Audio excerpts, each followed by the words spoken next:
ai riamun kan ai mukaga nisebuni ai jililun itimulude pote alomar adoketet na ka semifinals.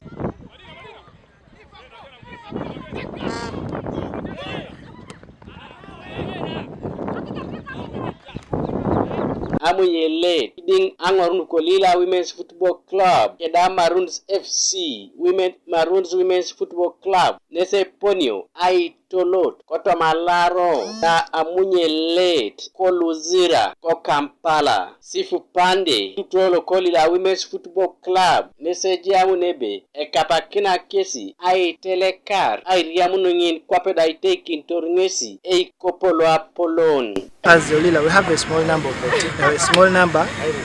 players, so we try to prepare there and there. We see them ready for the game. Iti muniche luda epote ai riamun koto mamunyel kangin nesida Ebeit Uganda Matters ai tobol Makerere University Kampala Queens nesiriam nos kedeka wempe Muslim School kosodi St. Noah ai tobol Gafford Ladies Women's Football Club Maroon Amangat a captain na ko Olila Women's Football Club ngese balebe ape surnesi etamiton nepedorete kano akapana kin ano abole akangin. My next target is want the 3 points.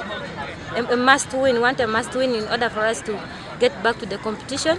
Olila Women's Football Club kesa potu tegiasi ai telekar e kopoloka Uganda Cup koto mairiamu na etolo sitai ko Busia okalo elukumni are kedito mana kanyare. Gabriel Esiku Kanuka TV East Koibuga Soroti.